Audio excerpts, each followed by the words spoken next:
안녕하세요. 사연 읽어주는 남녀입니다. 오늘도 와주셔서 감사드리며 그럼 오늘의 사연 바로 시작하겠습니다. 안녕하세요. 저는 15년 전에 잃어버린 아이들을 되찾아 전에 없던 행복을 누리고 있는 60을 바라보고 있는 여성입니다. 저는 자고로 여자란 바깥일하는 남편을 위해 내조에 힘쓰고 자식을 잘 키우는 것이 여자의 일이라고 생각해왔어요. 바깥일 집안일 구분 없이 하는 요즘 애들에게는 구시대적인 생각이겠지만 그땐 다 그랬습니다. 남편이 돌아오기 전까지 집을 깨끗이 치우고 빨래한 옷을 잘 다려놓는 일 같은 가사일은 기본이고요. 시부모와 내 부모를 봉양하고 아이들이 엇나가지 않고 바르게 자랄 수 있도록 신경 쓰는 일도 포함이죠. 바깥일하는 남편이 집안일에 신경 쓰지 않도록 살뜰히 살피는 일도 결코 쉬운 일은 아니죠. 제가 20, 30대 시절만 해도 대부분의 여자가 이렇게 살았습니다. 물론 일을 하거나 다정한 남편을 만나 남녀 구분 없이 사는 사람도 있었지만 제 주변에는 흔하지 않았답니다. 남편도 그때 대부분 남자들처럼 남녀가 해야 할 일이 따로 있다고 생각하는 사람이었어요. 조금 무뚝뚝하고 애정 표현도 많지 않은 편이었죠. 남편과는 결혼 정년기에 선을 봐서 만났어요. 건실한 직장을 다니니 처자식 굶겨죽일 일은 없겠다 싶어 결혼했죠. 표현이 적은 사람이긴 하지만 제법 남자다웠고 믿음직스러웠습니다. 결혼 생활 초반에는 문제가 없었고 우리 가정에 문제가 생길 기미도 없었어요. 그러니 제가 이혼하게 되리란 것도 그로 인해 아이들과 생이별하게 될 거라는 것도 전혀 예상하지 못했죠. 살다 보니까요. 쉽게 납득이 가지 않는 일들도 생기더라고요. 어제까지만 해도 같은 식탁에 앉아 소소한 담소를 나누며 식사를 하던 사람이요. 다음날 갑자기 이혼 서류를 내밀면서 이혼을 요구했습니다. 저는 한 번도 제가 이혼을 당할 거라고는 상상도 하지 못했어요. 만약 이혼을 한다면 제가 원해서 하는 거라고 생각했죠. 남편이 이혼을 생각하고 있었다는 걸 왜 몰랐을까? 그리고 남편이 이혼을 필요로 했다는 걸 왜 알아채지 못했을까? 한동안 저는 제가 너무 둔해서 그런 걸 눈치채지 못했다고 생각하며 스스로를 많이 자책하기도 했었어요. 하지만 돌이켜보면 그건 역시 잘못된 생각이죠. 제가 무슨 잘못이 있었겠습니까? 사람이 작정하고 나쁜 마음을 품고 사람을 속였는데 그걸 어떻게 알아요? 그저 남편을 너무 믿었고 제 인생에 그런 큰일이 생길 거라고는 전혀 생각하지 못하고 방심한 탓이죠. 처음 남편이 이혼 서류를 내밀었을 때 저는 바보처럼 아무 말도 못하고 한동안 남편을 바라보기만 했습니다. 사람이 큰 충격을 받으면 머리가 멈추는 것 같아요. 이혼이라는 내 삶에 절대 없을 것 같았던 두 글자가 쓰인 서류를 바라보면서 아주 나쁜 꿈을 꾸는 줄로만 알았죠. 남편의 정갈한 글씨로 쓰인 남편의 인적사항과 제가 채워야 할 빈칸을 보면서요. 남편도 가타부타 뭘 덧붙이진 않았습니다. 그만 이혼하자 그 한마디가 전부였으니까요. 마치 우리가 이혼을 오래 전부터 계획했던 것처럼 더는 시간 끌지 말고 결정을 내리자는 투였어요. 남편도 제가 충격을 받을 걸 알았는지 다그치거나 서두르지 않았습니다. 그저 조용히 기다리더라고요. 겨우 정신을 차리고 입을 열었을 때 손이 바들바들 떨리는 것이 느껴졌습니다. 갑자기 왜? 갑자기는 무슨 갑자기. 전부터 생각했었어. 대체 왜? 내가 뭘 잘못했나? 아니, 당신은 잘못한 거 없지. 뭐 애들도 잘 키워주고 우리 부모님도 당신 첫째 며느리로서 만족하시니까. 그런데 왜? 당신 말대로 나는 애들도 잘 키우고 있고 어머님 아버님한테도 소홀히 한 적이 없는데. 여보, 나는 이 상황이 이해가 안 돼. 지금. 그냥 하자, 이혼. 그러니까 그럴 만한 이유가 있어야지. 혹시 당신 뭐 잘못한 거 있어? 어? 혹시 나 몰래 빚졌어? 아니면 누구 보증을 서줬거나. 그런 거 아니야. 내가 그렇게 허튼데 돈 쓰고 빌리는 사람이야? 아니지. 아니니까. 그래서 지금 어떤 이유라도 찾아보려고 하는데 그럴 이유가 없잖아. 당신이 나한테 이혼하자고 할 이유가. 그냥 우리가 어떻게 같이 늙어가나 그런 생각이 들어서. 뭐라고? 뭐 지금은 문제가 있는 건 아닌데 그냥 당신이랑 이렇게 살다가 할아버지 될 생각하니까 그건 아닌 것 같더라고. 이해를 하게 말해. 당신이 지금 무슨 소리 하는지 알고는 있는 거야? 그냥 마음이 없는 건데 이유를 만들려고 하니까 그러는 거 아니야. 그냥 마음이 없어, 당신한테. 마음이 없다고? 뭐, 지금 뭐 사랑하지 않는다 그런 말을 하는 거야? 그래. 기가 막혀서. 남들은 다 사랑으로 살아? 뭐 얼마나 열렬한 마음으로 살아 부부가. 다들 그냥 사는 거야. 나라고 뭐 당신 볼 때마다 처녀짝처럼 설레고 떨리고 그러는 줄 알아? 그냥 애들 아빠로 우리는 가족으로 그렇게 사는 거잖아. 앞으로는 그렇게 살고 싶지 않다고. 나도 좀 그냥 설레고 집에 오면 아내 보고 두근두근하고 그러고 싶어. 뭐? 당신 여자 있어? 여자? 참나. 월급 통장 당신한테 맡기고 따박따박 20만 원씩 용돈 타다 쓰고 주말이면 애들 데리고 산이고 바다고 가는 내가 무슨 돈이 있고 시간이 있어서 여자를 만나? 그러니까 여자도 없는데 무슨 설렘을 핑계로 이혼을 요구하냐고. 그만하자. 지긋지긋하다. 그냥 다 지긋지긋해. 남편의 말은 이혼에 특별한 이유가 없다는 거였어요. 그저 다시 두근거리는 설렘을 느끼며 살고 싶다는 것이었죠. 부부가 뭐 어떻게 연애 시절처럼 설렘을 가지고 죽을 때까지 살 수 있을까요? 남편을 사랑하긴 했지만 그 결은 연애 시절의 사랑과는 매우 다르죠. 남편은 아니라고 했지만 저는 그때도 가끔씩 남편을 보면 가슴이 두근거리고 설레기도 했습니다. 물론 내 가족 같은 편안함이 더 강하긴 했지만 그건 뭐 사랑 아닌가요? 가족이 되어야만 느낄 수 있고 가질 수 있는 그 안정감도 사랑이잖아요. 물론 자존심이 상하기는 했죠. 아무리 그렇다고 한들 대놓고 자기 아내한테 사랑이 없다, 설렘이 없다 하는데 기분이 좋을 리 없잖아요. 차라리 바람을 피웠으면 납득이라도 했을 텐데 여자가 있는 것도 아니라고 하니 답답하기만 했습니다. 그때 첫째가 겨우 15살이었고 둘째는 13살이었어요. 아이들 앞에서 이혼을 운운하며 싸우는 모습을 보이고 싶지 않았습니다. 제가 무시하니 남편은 거리낌이 없더라고요. 밖에서 빤히 아이들이 듣고 있는 줄을 알면서도 오늘은 서류에 도장 찍었냐고 물었으니까요. 그래도 이혼에 관한 말은 죄다 무시하고 살았어요.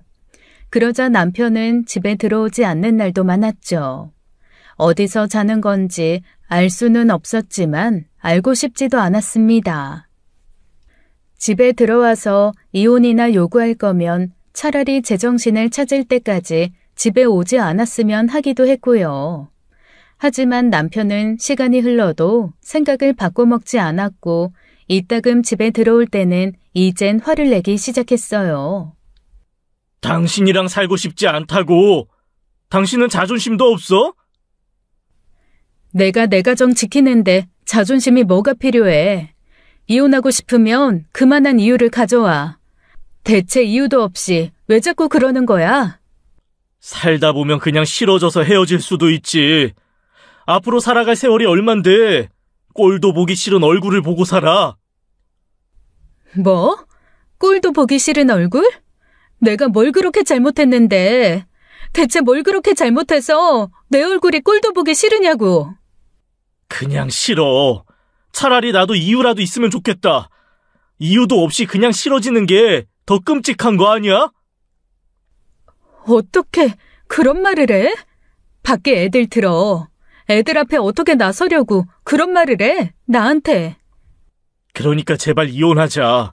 이렇게 지긋지긋한 싸움을 언제까지 해야 하냐? 어? 나는 못해. 그냥 좀 떨어져서 살아 그럼. 당신도 언젠가 그때 내가 미쳤었구나 하던 날이 오겠지. 그렇게 지긋지긋하고 힘들다고 하니까 그건 기다려줄게. 진짜 말이 안 통한다. 내가 뭘 바라겠냐 당신한테.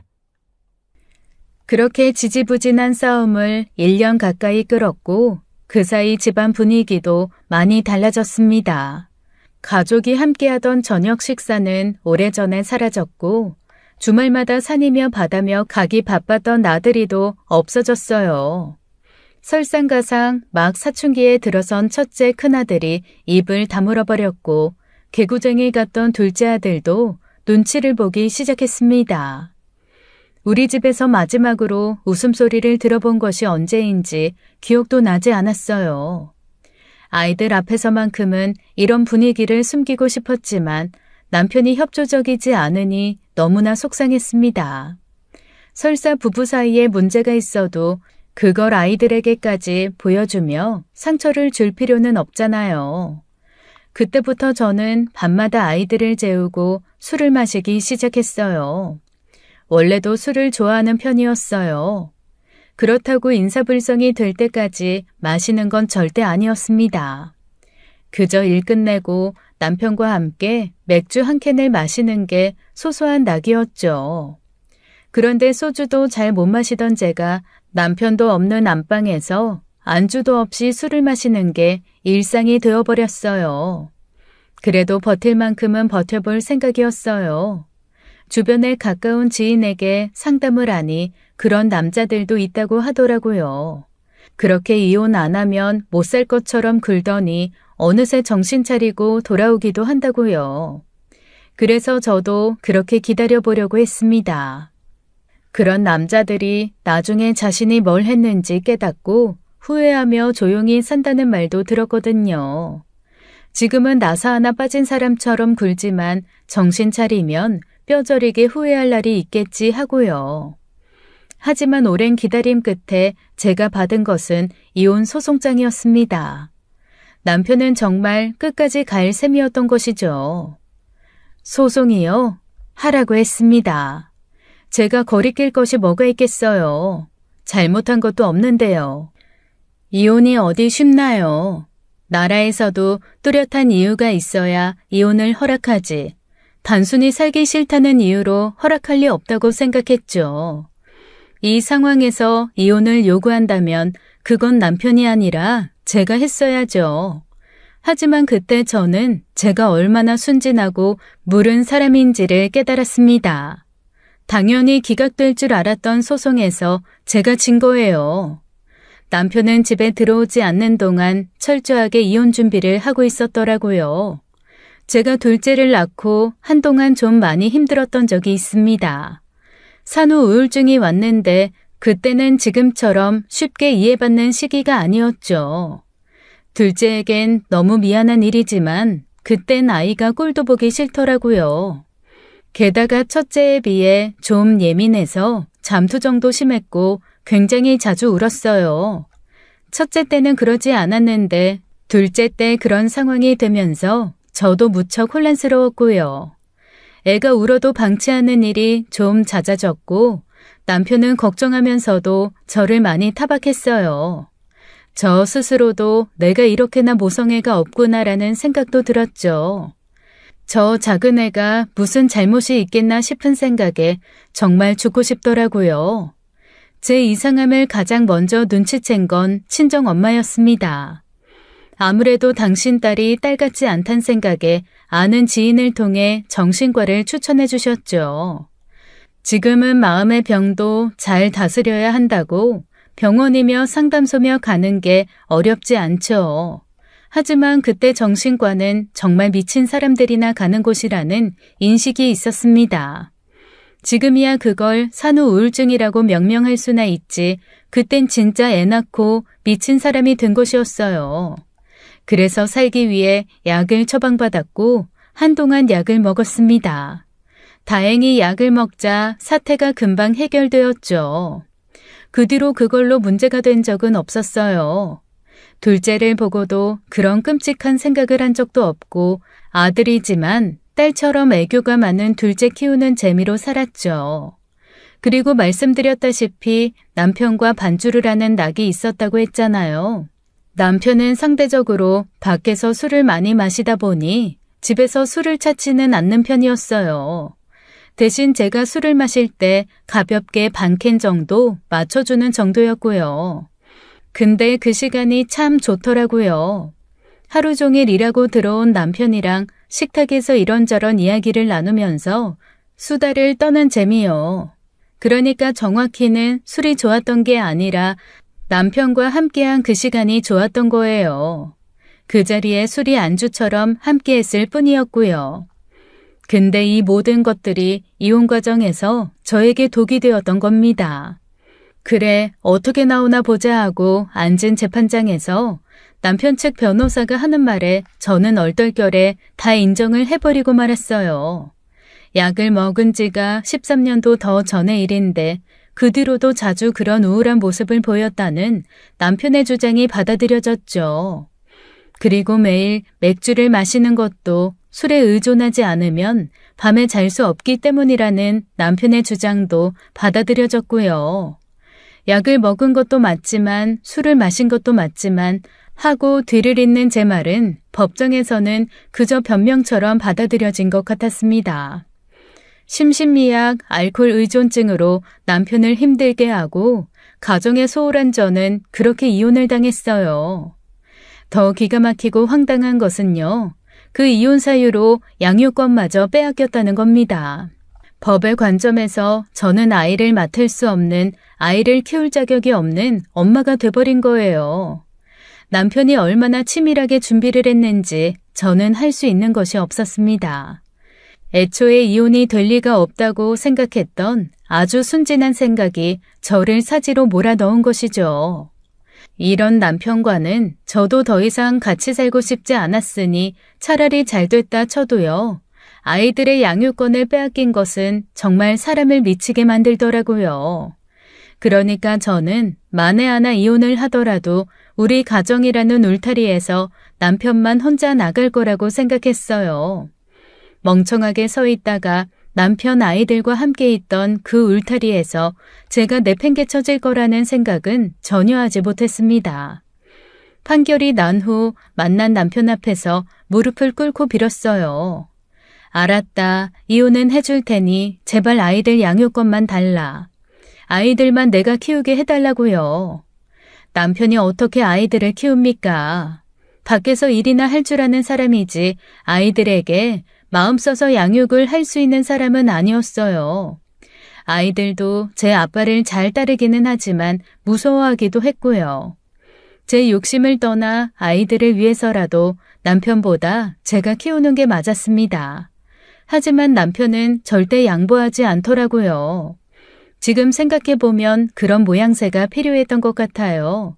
내가 형편없는 아내라서 부족한 엄마라서 이혼할 수밖에 없었다는 모양새요. 그래야 자기 꼴이 우스워 보이지 않을 테니까요. 그렇게 생각할 수밖에 없었던 이유가 있었습니다. 남편이 이혼하고 싶어 했던 진짜 이유를 알아버렸거든요. 남편에게 상간녀가 있었던 겁니다.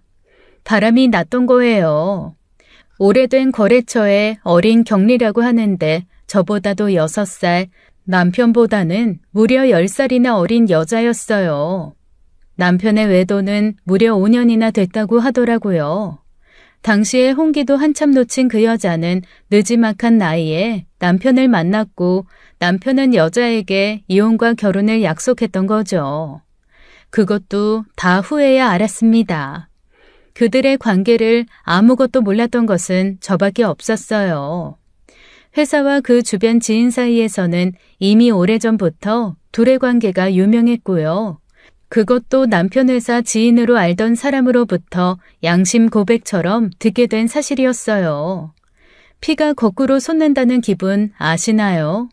당장에 그 두 년놈들을 간통죄로 집어넣어 버리려고 했습니다. 근데요, 제가 가진 게 아무것도 없었어요. 소송을 할 돈은 둘째치고도 제게는 증거가 하나도 없었습니다. 그 모든 사실을 알려준 사람도 제가 막상 소송을 하겠다고 하니 발을 빼더라고요. 괜히 남의 집안일에 얽히고 싶지 않다, 너무 죄송하다, 드릴 말씀이 없다면서요. 그 두 사람이 작정하고 저를 바보 취급했다는 것을 알면서도 제가 할 수 있는 일이 아무것도 없었습니다. 그렇게 믿었던 남편이 5년 전부터 바람을 피우고 있었다는 사실도 원통한데 이게 다 남편의 계획이었다니요. 자신의 체면 때문에 저를 이렇게 만들고 내쫓았다는 것도 너무 화가 났습니다. 대외적으로 절 미친 아내이자 엄마로 몰아세운들 무슨 소용이 있겠어요. 이미 그들 사이에서는 둘이 그렇고 그런 사이라는 걸 다 알고 쉬쉬하고 있었을 텐데요. 아무것도 남지 않은 제가 할 수 있는 거라곤 진짜 미친년이 뭔지 보여주는 일밖에 없었습니다. 저를 미친 사람 취급했으니 진짜 미친 사람이 뭔지 보여줘야죠. 남편 회사로 찾아갔고 그 임주영이라는 여자를 찾아가서 머리채를 잡아 던졌습니다. 악밖에 안 남은 사람에게 맞았으니 뭐 손쓸 새가 있었겠어요. 주변에서 하도 말리는 통에 그년 한 번 때리고 마구 악을 지르는 것이 전부였습니다. 남편이 달려와 저를 끌고 밖으로 나왔어요. 그리고 길바닥에 내팽개치더라고요. 제가 그 여자에게 했던 것처럼요. 뭐야, 진짜 미쳤어? 뭐? 그래, 미쳤다. 나보고 미쳤다며. 내가 미쳐서 애들도 못 키우고 술이나 처마신다며. 와, 이거 완전히 돌았네. 당신 지금 여기가 어디라고 찾아와? 왜 다짜고짜 애먼 사람한테 행패냐고? 내가 모를 것 같아? 당신도 알 거 아니야. 내가 지금 왜 여기까지 찾아와서 임주영 그년한테 그러는지. 뭐, 그년? 당신 그런 욕도 할 줄 아네? 내가 무슨 성인군자야? 이런 거지 같은 상황에서도 유교 경전이나 읊고 있게? 언제부터니? 뭐 5년 전쯤? 와, 난 진짜 상상도 못했다. 대체 어디서 무슨 헛소리를 듣고 와서 이러는지 모르겠지만 진정해. 이러는 거 너한테 하나 도움 안 돼. 저 사람이 당신 폭행죄로 신고하면 당신 여기서도 밑바닥이야. 뭐? 폭행죄? 하라 그래. 내가 지금 이판사판 뭐 무서운 게 있는 것 같아? 나는 당신들 다 간통죄로 집어넣어버릴 거야. 어떻게 해서든 둘 다 간통죄로 집어넣어버릴 거라고. 이게 진짜 미쳤나? 조용히 안 해? 당장 나가. 한 번만 더 여기 찾아오면 당신 앞으로 애들 볼 생각도 하지 마. 뭐? 지금 애들 가지고 협박해? 당신이 뭔데? 가슴에 손을 얹고 생각해봐. 당신이 무슨 자격으로 나랑 애들을 또 떼어놔? 그러니까 애들이라도 보고 살고 싶으면 입 다물고 빨리 나가. 나는 얼마든지 그럴 수 있는 사람이니까. 치사하게 애들을 물고 넘어지다니요. 제가 면접 교섭권까지 없는 건 아니니까 앞으로 한 번씩 애들을 볼 수 있는데 그마저도 뺏겠다는 협박이었습니다. 그래서 어쩔 수 없이 물러날 수밖에요. 내 새끼, 내 소중한 자식들을 보고 살려면요. 어쨌든 이제 남편 회사에서는 기정사실화 됐겠죠. 저 여자가 왜 정명훈의 전 와이프한테 그 수모를 당했는지 알 사람은 뻔히 알았을 거예요. 그게 제가 할 수 있는 최선이었고 전부였습니다. 그렇게 해서 화풀이라도 했으니 그것들에게 내가 너희들 때문에 얼마나 죽고 싶은지 보여준 거예요. 물론 저한테는 그저 마음속에 활활 타오르던 불길이 조금 잦아들게 하는 정도였을 뿐이었지만요. 그렇게 15년이었어요. 전 남편은 무슨 생각인지 이혼 후에도 그 여자와 살림을 합친 것은 1년 정도 기간을 두더라고요. 혹시나 제가 증거를 잡아 간통죄를 물을까봐 그런 것 같기도 해요. 전 남편의 우려와는 달리 제가 할 수 있는 것은 없었습니다. 그래도 전 남편이 그런 불안이라도 가지고 살았다니 다행인가 싶었고요. 처음 몇 년은 정말 죽을 것처럼 힘들더라고요. 부모님도 엄청 힘들어 하셨어요. 특히 엄마는 눈물도 말라 송장처럼 앉아있는 저를 대신해 매일 밤 울었습니다. 불효도 그런 불효가 없었어요. 엄마는 무엇보다도 제가 아이들을 놓고 온 것을 안타까워 하셨어요. 저도 아이들만 데려왔어도 그렇게까지 힘들지는 않았을 것 같습니다. 그제야 생각했지만 남편 없이는 살아도 자식 없이 살기는 힘들었어요. 듬직한 첫째와 애교로 늘 저를 웃게 했던 둘째와의 행복한 시간은 전 남편이 이혼 서류를 내밀기 전에 멈춰 있었어요. 밤낮을 가리지 않고 아이들의 사진을 보고 우는 것이 저의 일상이 되어버렸죠. 아이들은 2주에 한 번 보기로 되어 있었는데 처음엔 좀 지키나 싶더니 그마저도 제대로 이행하지 않았습니다. 딱 그 여자와 살림을 합친 뒤부터 그랬어요. 전 이해가 되지도 않았습니다. 남의 남자 가로채 살 거면 그냥 신혼처럼 살면 되지 왜 남의 자식까지 뺐나 하고요. 나중에 지인들을 통해 들은 이야기지만 아이들 문제로 싸우기도 싸웠던 모양이에요. 아이들을 키우지 않을 거면 굳이 재혼을 하지 않겠다면서 협박도 했고요. 그래서 어쩔 수 없었던 것 같습니다. 그러면 자주 만나게라도 해주지. 엄마랑 자주 만나서 자기한테 정을 안 주는 것 같다고 했다나요? 전 남편과도 전화로 엄청 싸웠습니다. 내가 당신이랑 부부의 연을 끊었지. 부모 자식 간의 연을 끊었어? 적어도 엄마는 제대로 만나게 해줘야 할 거 아니야. 당신이야말로 애는 생각 안 해? 새엄마랑 살면서 한 번씩 친엄마 만나고 오면 어떨 것 같아? 안 그래도 준영이 그 자식은 사춘기라고 쥐업해도 한마디를 안 하는데 당신 만나고 오면 방문 닫고 들어가 나오지도 않아. 뭐? 당신 애한테 손 댔어? 왜 애한테 손을 대? 당신이 뭔데 애를 때리냐고. 내가 오죽하면 그랬겠냐.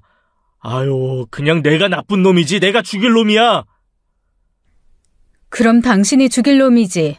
여기서 나랑 애들이 잘못한 게 뭐가 있어? 그렇게 키울 거면 그냥 보내. 왜 괜히 애한테 욕심을 부려서 애까지 힘들게 해? 내 아들들이야. 내 아들을 내가 키우지 그럼 누가 키워? 당신은 뭐 재혼 안 할 거야? 내 자식이 언놈한테 아빠란 소리 하는 꼴 내가 볼 수 있을 것 같아? 아, 고작 그런 이유로? 참나. 그럼 나는? 내 자식이 언년한테 엄마라고 부르는 꼴을 나는 참을 수 있고? 제발 좀! 그냥 나한테 보내줘. 그게 걱정이면 재혼 안 할게. 아니 생각도 없어 나는. 나는 평생 그냥 준영이 준서 엄마로만 살 수 있어. 그걸 어떻게 믿겠냐? 너도 여잔데 너한테 살살거리면서 잘해주는 남자 있으면 엄마여도 여자가 되겠지. 애들 걱정은 하지 마라. 그 사람이 너만큼은 아니어도 엄마 역할 충분히 하고 있고 애들도 적응하고 있으니까. 전 남편과 통화로 얻을 수 있는 것은 아무것도 없었습니다. 그저 더 화가 날 뿐이었어요. 몇 년이 지나도 달라지는 것도 없었고요. 그 사이 2주에 한 번이었던 아이들과의 만남은 한 달에 한 번, 서너 달에 한 번으로 점점 줄었습니다. 몇 달에 한 번씩 아이들을 만나면 훌쩍 자라있고 특히 고등학생이 된 첫째 아들은 몰라보게 커버렸더라고요. 아이들을 오랜만에 만날 때마다 저는 그 서글픔을 이기기 어려웠습니다. 저렇게 예쁜 아이들이 자라는 모습을 제가 다 놓치고 있었으니까요. 아이들이요, 금방금방 커요. 몸도 마음도 5달 전과 지금이 완전히 다를 정도로요. 마치 딸처럼 애교가 많았던 둘째 아들도 제 형을 닮아가며 무뚝뚝해졌습니다. 만날 때마다 입이 바쁜 건 저뿐이었어요. 어렵더라고요. 부모 자식인데 내가 내 배 아파 낳은 자식인데 점점 유대감이 느슨해지고 있다는 게 느껴졌어요. 제가 놓치면 영영 놓쳐버릴 것처럼 불안한 순간들이 너무나 많았죠. 그러다 첫째 아이가 고등학교 2학년이 되던 해였습니다. 늘 제가 하는 말에 대답하기만 했던 아이가 처음으로 제게 이야기를 하더라고요. 엄마, 당분간은 제가 좀 바빠서. 어? 아, 그래. 한창 바쁠 때지. 공부는 어때? 어렵진 않아? 엄마가 뭐 해줄 건 없어? 아니요. 잘 지내고 있어요. 공부도 뭐 그럭저럭 잘하고 있고요. 근데 내년이면 고3이고 앞으로 대학 입시에 더 신경을 써야 할 것 같은데요. 아무래도 그렇지. 그래서 당분간은 이 자리도 나오기 힘들 것 같아요. 그래? 아휴, 그렇구나. 준영아, 엄마 걱정은 하지 마. 혹시라도 공부하다가 힘들거나 용돈 필요하거나 그러면 엄마한테 꼭 연락해. 엄마가 준서 통해서 보낼게. 준서도요. 준서는 제가 있어야 엄마 만날 수 있다고 해서 아무래도 힘들 것 같아요. 준서가? 준서가 왜 그랬을까? 사춘기잖아요. 걱정하실 필요는 없어요. 준서는 제가 잘 챙길게요. 엄마도 건강하게 잘 지내고 계세요. 저는 멀어지는 자식들을 차마 붙잡지 못했습니다. 어쨌거나 저는 아이들에게 죄인이었죠. 아이들이 커가는 모습을 놓치면서 저는 늘 제 죄가 그리 가볍지 않다는 것을 느꼈어요. 엄마로서 어떻게든 내 자리를 지켰어야 하는 거 아닐까. 막무가내로 때를 쓰고 정말 무슨 수를 써서라도 버텼어야 하는 거 아닌가. 그런 후회가 들었습니다. 저는 저대로 살았어요. 전 남편이 그래도 재산 분할이랍시고 해준 몇 천으로 집을 얻고 뒤늦게 일도 시작했어요. 살기 위해서 시작한 일이기도 하지만 나중에 자식들에게 불쌍해 보이고 싶지 않다는 생각이 들더라고요. 제 아빠와 헤어져 가진 것도 없이 어렵게 사는 제 모습을 보면 아무래도 아이들이 마음에 쓰일 테니까요. 그렇게 짐이 될 수는 없으니 혼자서도 잘 살 수 있다, 잘 살고 있었다는 모습을 보여주고 싶었습니다. 재혼도 하지 않았어요. 한 번씩 지인들을 통해 남자를 소개받기도 했지만 영 흥미가 생기지 않더라고요. 남자라면 전 남편이 제게 유일한 남자였는데 그 한 사람으로 그냥 지긋지긋해졌습니다. 모든 남자들이 어떻게 전 남편 같겠습니까마는 아무래도 시작이 그렇다 보니 믿음이 가지도 않았고요. 무엇보다 아이들에게 남자친구나 남편이 생겼다는 것을 보여주고 싶지 않았던 것도 있는 것 같아요. 아이들 앞에서 떳떳한 엄마가 되려면 제 아빠 같은 짓은 절대 하지 말아야겠다고 생각한 이유였죠. 아이가 학교를 졸업하거나 입학했다는 소식은 전 남편이나 지인을 통해 들었습니다. 전 남편은 제가 10번 물으면 겨우 한 번 지겹다는 듯이 대답해주곤 했죠. 지인은 전 남편 회사 직원의 아내로 이혼 전 함께 가족여행을 가기로 한 사이였어요. 제 사정을 빤히 알면서도 자기 남편이 어울리는 사람이니 전 남편을 종종 만나곤 했죠. 둘이 만나 하는 이야기라곤 제 전 남편 욕과 건너들은 제 아이들 이야기, 그리고 그 여자 이야기였습니다. 솔직히 내 앞에서 챙기는 척 하는데 준영이 준서 그렇게 챙기는 것 같지도 않어. 어떤데? 계모처럼 굴어? 글쎄, 계모라기보단 좀 무관심에 가까운 것 같아. 애들한테 관심 있는 척 하는데 척하면 척이지. 준영이 준서 학교에서 어떻게 지내는지도 잘 모르는 것 같고. 왜 아니겠어? 제 자식 키우라고 명훈 씨가 애까지 지우라고 했었잖아. 참, 한때 한 입을 덮고 잔 사람이지만 알다가도 모를 사람이다. 그렇게 부성애가 넘치는 사람일 줄은 몰랐네. 근데 왜 그러고 산대, 그 여자는? 멍청한 거지. 멍청하니까 남의 남자랑 붙어먹고 그러고 사는 거 아니야. 내가 내 남편 때문에 나가는 자리지만 볼 때마다 진짜 그 얼굴 꼴도 보기 싫어. 준영 엄마 생각해서 하는 말이 아니라 진심으로 말이야. 사람이 어찌나 그렇게 뻔뻔한지. 그렇게 행복하게 사는 것 같진 않아 저한테는 위로 아닌 위로가 되었어요. 지인은 아이의 졸업식이나 입학식 같은 소식을 알려주기도 했습니다. 준영이 입학식도 준서 졸업식도 아이들 앞에 나서지 못하고 멀리서 바라봐야 했죠. 행여나 아이들 사이에서 부모가 이혼했는데 계모도 오고 친모도 왔다는 소리를 듣게 하고 싶지 않았어요. 멀리서나마 아이들 사진도 찍어다 액자도 만들어놨어요. 카메라를 제대로 사용할 줄도 몰라서 일회용 카메라를 사다가 멀리서나마 찍은 사진이죠. 그걸 또 우리 애들만 나오게 오려서 놓다 보니 사진이 자체가 거의 손가락만 해요. 그래도 그게 어딥니까? 욕심만 안 부리면 그런 걸로도 사라졌습니다. 강압적인 전남편 밑에서 엇나가지나 않을까 늘 전전긍긍했었는데 아이들은 잘 자라주었어요. 첫째는 국내 굴지의 자동차 회사에 입사했고 둘째는 승무원이 되었습니다. 전처럼 날짜를 맞춰 만나지 못했지만 성인이 된 이후로는 전남편의 허락 없이도 가끔 만나곤 했어요.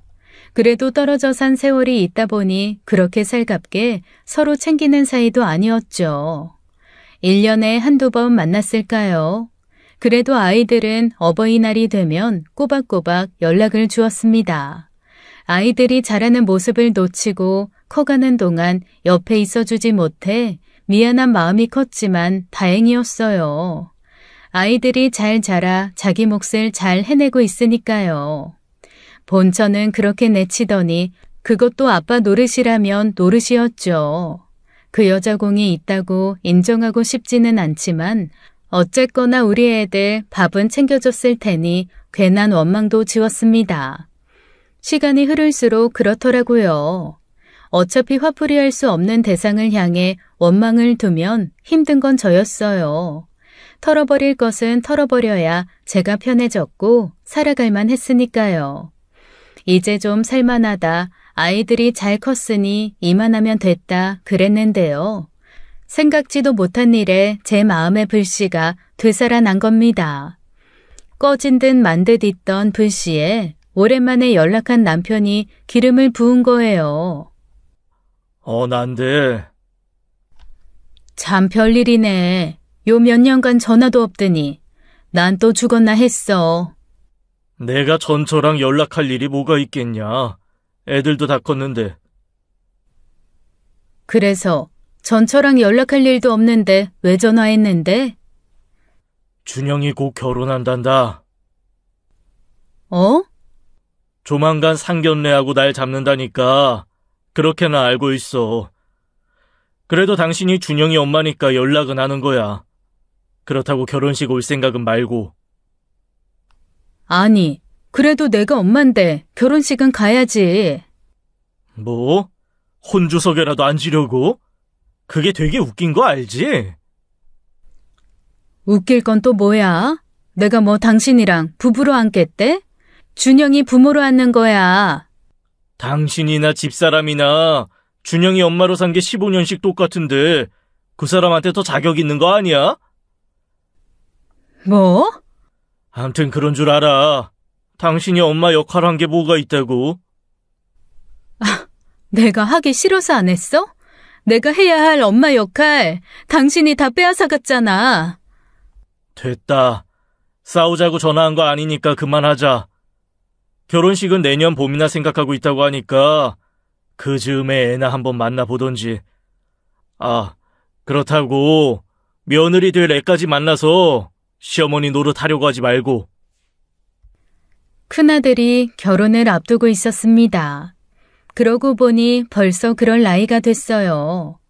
그저 제 품 안의 아이인 줄만 알았는데 어느새 자기 앞가림을 하고 또 가정을 꾸릴 나이가 된 거죠.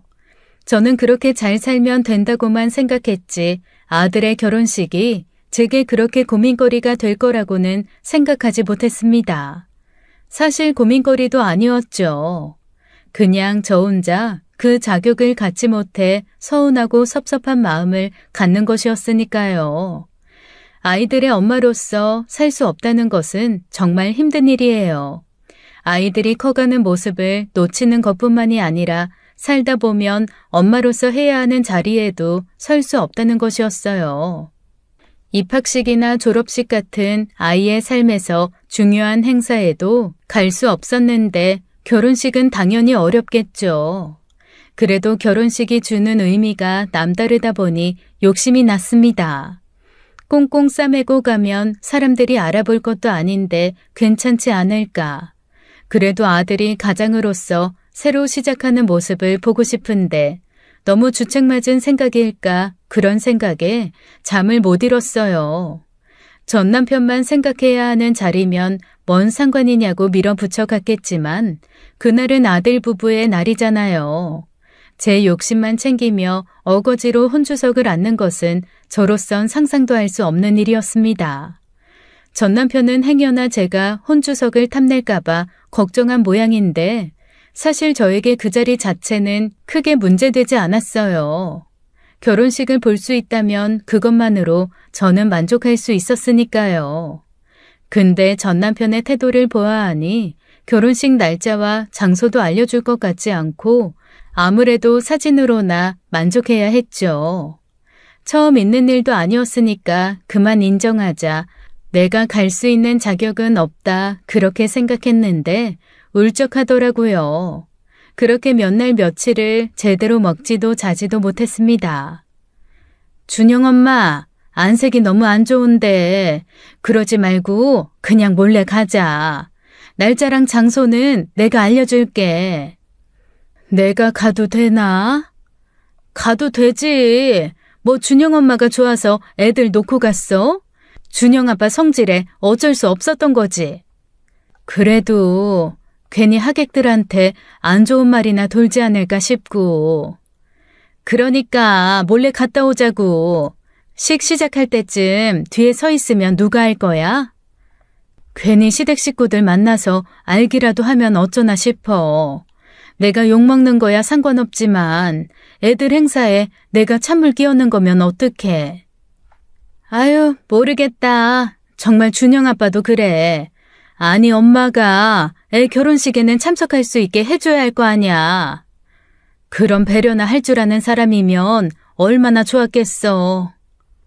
고민은 결론도 없이 늘 제자리 걸음이었고 시간이 지날수록 마음은 체념에 가까워졌어요. 사실 답이 나와 있는데 자꾸 결론에 이르지 못하는 것은 제 욕심 때문이었으니까요. 그렇게 몇 주가 지난 어느 날 갑자기 아들로부터 연락이 왔습니다. 결혼을 앞두고 있다고 하니 아무래도 그 문제로 연락을 했구나 하고 심장이 덜컥 내려앉았어요. 제 아빠처럼 결혼식 소식은 전하겠지만 아무래도 상황이 여의치 않으니 따로 인사드리겠다 그런 말을 하려나 했죠. 준영아, 무슨 일이야?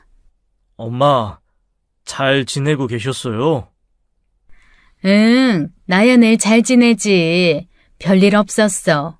너는? 별일 없고? 저도 별일 없었어요. 근데 엄마한테 할 말이 있어서요. 시간 좀 내주셨으면 해요. 그래. 언제가 좋을까? 엄마는 괜찮아. 내일도 괜찮으시면 제가 엄마가 있는 동네로 갈게요. 그럴래? 알았어. 그럼 내일 점심때 보자. 어찌나 떨리던지요. 그래도 엄마라고 결혼한다는 소식을 만나서 하려나 보다 하고 좋으면서도 못내 섭섭했어요. 아들에게 섭섭하면 안 되는데 마음이 제 뜻대로 움직여주진 않더라고요. 아들을 만나기로 한 시간에 아들이 좋아하는 버섯 전골집에 예약을 해놓고 그곳에서 만나기로 했습니다. 아들이 어렸을 때부터 버섯을 그렇게 좋아했거든요. 종류는 가리지 않고 먹어서 버섯으로 전도 하고 볶음도 했는데 제일 좋아했던 게 버섯 전골이었어요. 오랜만에 만난 아들은 몰라보게 더 멋있어졌더라고요. 근데 아들을 보고 놀랄 새도 없이 저는 그 옆에 함께 온 아이를 보고 깜짝 놀랐습니다.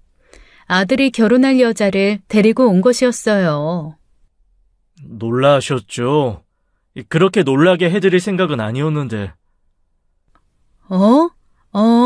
아유, 아니야.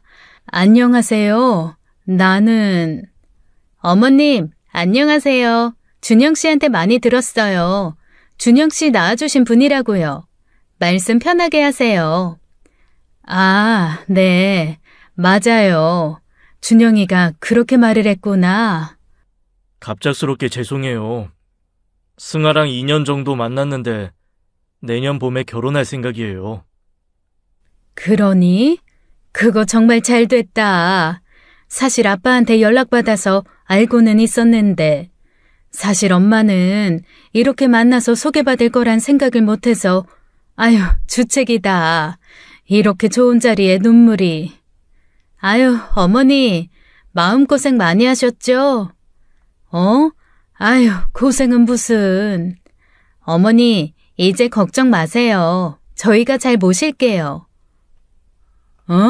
모시다니? 엄마, 앞으로 우리랑 살아요. 그게 무슨 말이냐? 너희랑 살다니. 누가? 내가? 이 사람이랑 결혼하고 엄마 모시기로 했어요. 이 사람도 동의했고요. 준영 씨가 어머님 모실 거 아니면 결혼도 안 해준다고 하는데 어쩌겠어요. 더 많이 좋아하는 사람이 받아들여야죠. 농담이고요. 준영 씨한테 어머님 말씀 듣고 마음이 많이 아팠어요. 준영 씨랑 준서 같이 살고 싶었는데 어려우셨다고요. 아니, 이게 다 무슨 말이야? 너무 늦어서 죄송해요, 엄마. 내가 자리 잡고 엄마 모셔올 때까지 시간이 필요했어요. 성인이 되었다고 어중간하게 가진 것도 없이 엄마한테 가서 짐이 되고 싶지도 않았고요. 준영아.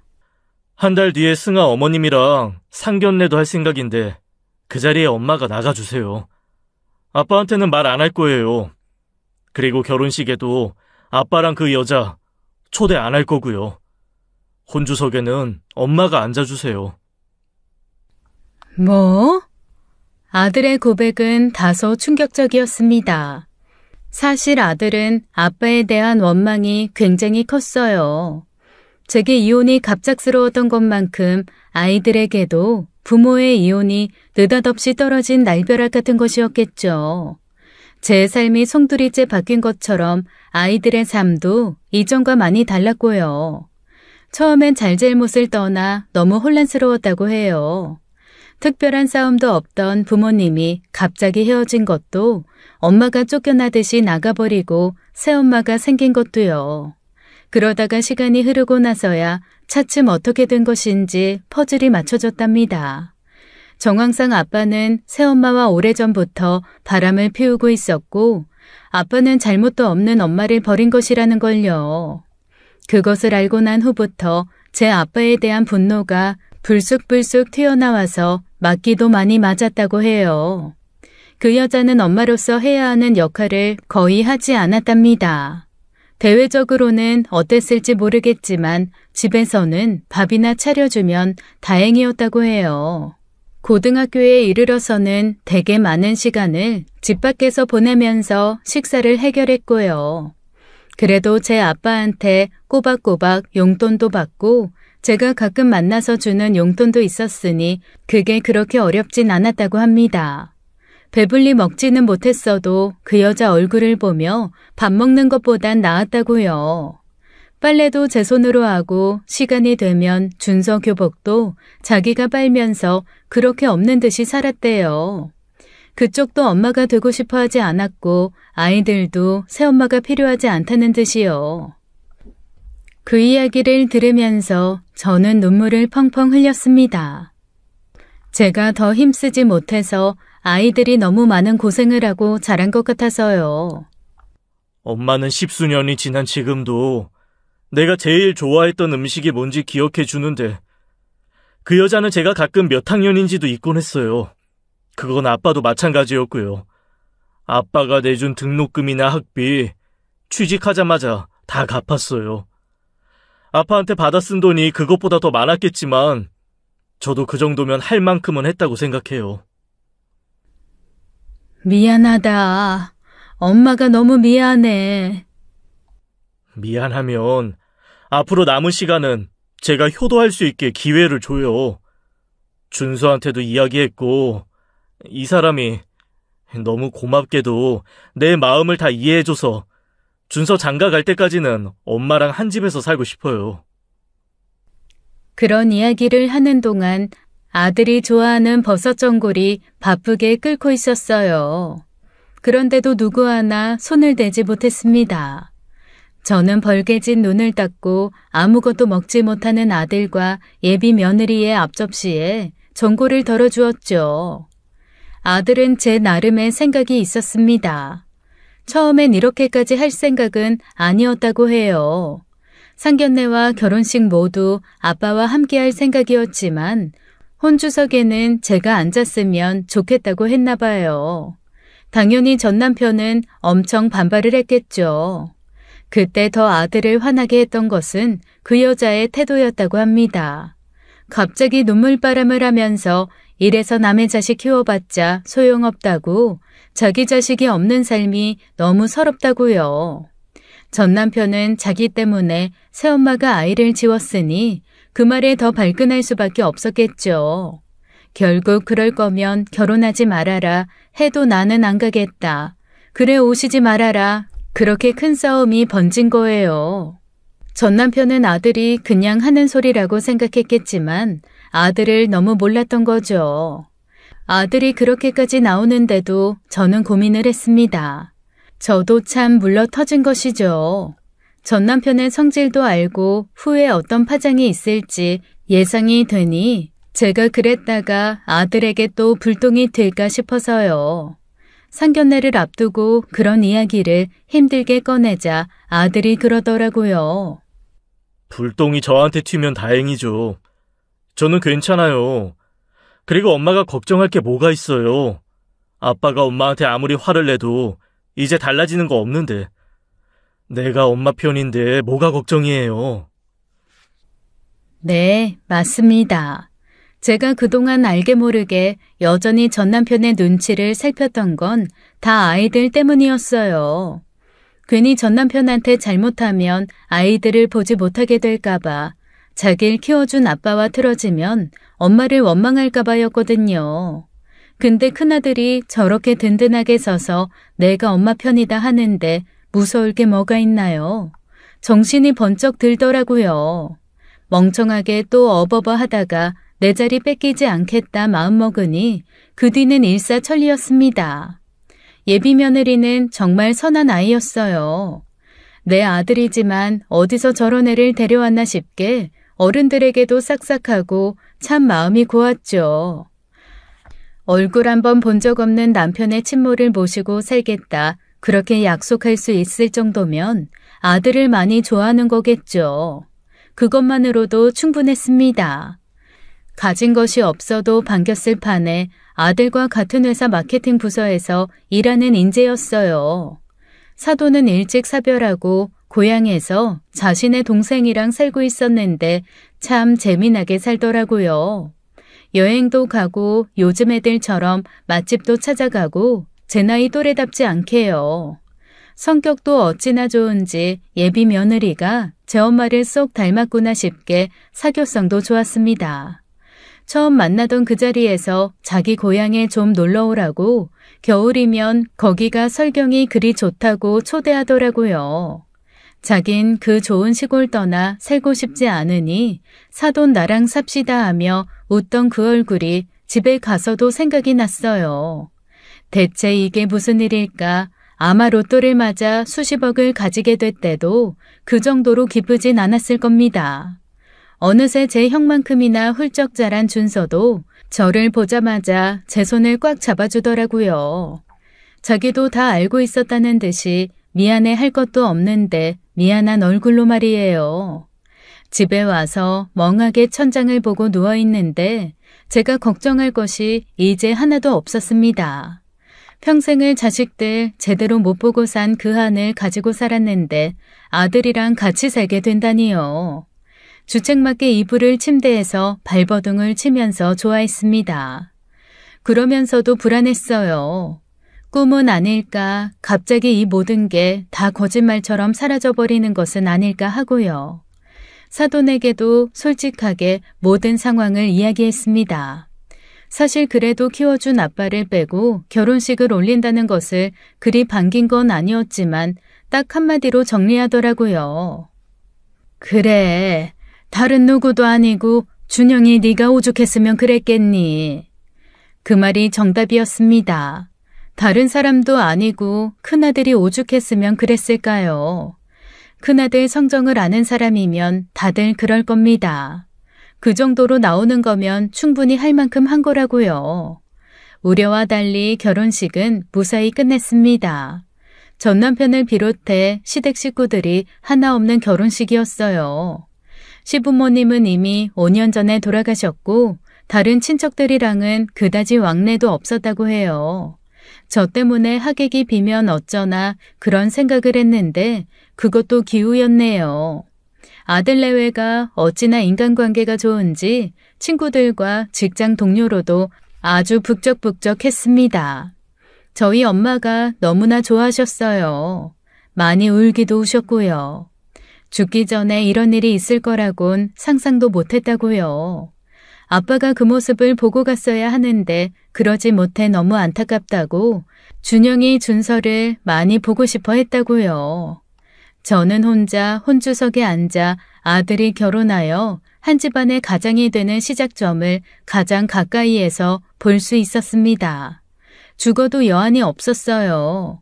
그동안의 세월을 한순간으로 보답을 받은 것 같았습니다.